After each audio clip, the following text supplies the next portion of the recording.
नमस्कार मुलांनो, मी आज तुम्हाला एका महान राजाची गोष्ट सांगणार आहे.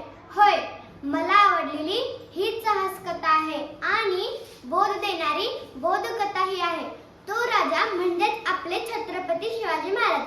शिवाजी महाराजांचा जन्म 19 फेब्रुवारी 1630 रोजी शिवनेरी या किल्ल्यावर झाला. त्यांची आई जिजाबाई आणि वडील शहाजीराजे होते. लहानपणीच जिजाऊंनी त्यांच्यावर न्याय, धैर्य आणि धर्माभिमान हेच संस्कार रुजवले होते. एकदा लहान शिवाजी आईबरोबर देवळात गेले.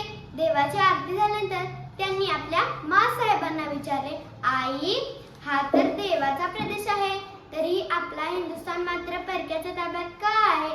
तेव्हा जिजाऊ म्हणाल्या, बाळा, तू जेव्हा मोठा होशील तेव्हा अन्यायाविरुद्ध उभा राहा आणि प्रजेचे रक्षण कर. त्या दिवसापासून शिवाजी महाराजांनी स्वराज स्थापनेची शपथ घेतली.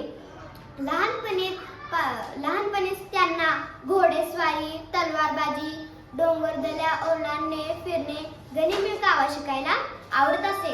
ते म्हणायचे, शत्रू कितीही मोठा असला तरी भिवू नका. काय म्हणायचे? शत्रू कितीही मोठा असला तरी भिवू नका, त्याला बुद्धीने आणि धैर्याने हरवता येते. मग शिवाजी महाराजांनी गड किल्ले जिंकायला सुरुवात केली. प्रथम त्यांनी तोरणा किल्ला जिंकला. नंतर राजगड, सुभेदार मोरोपंत, तानाजी, नेताजी, बाजीप्रभू यासारखे पराक्रमी मावळे त्यांच्यासोबत जोडले गेला. एकदा एक अफजल खान नावाचा सरदार त्यांना मारायला आला. अफजल खान उंच धिप्पाड होता आणि अफजल खान शिवाजी महाराजांना म्हणाला, आओ शिवाजी आओ, हमारे गले से मिल जाओ. आओ शिवाजी आओ, हमारे गले से मिल जाओ. शिवाजी महाराजांनी त्याच्यासोबत जाऊन परस भेट केली आणि वाघनख्याने त्याचा पराभव केला. यामुळे सगळ्या महाराष्ट्रात धैर्याच्या गोष्टी पसरल्या. तुम्हाला माहित आहे, नंतर सिंहगडाची लढाई. तानाजी मालुसरे प्राणाची बाजी लावून गड जिंकत होता, पण त्याच्या बलिदानामुळे महाराज म्हणाले, गड आला पण माझा सिंह गेला. गड आला पण माझा सिंह गेला. शिवाजी महाराज केवळ पराक्रमी नव्हते तर न्यायप्रियही होते. त्यांनी प्रजेवर अन्याय होऊ दिला नाही. त्यांच्या राज्यात स्त्रियांचा मान होता. शेतकऱ्याचं रक्षण होत होतं. तुम्हाला हिरकणीची गोष्ट माहित आहे? हिरकणीने आपल्या बाळासाठी काय केले?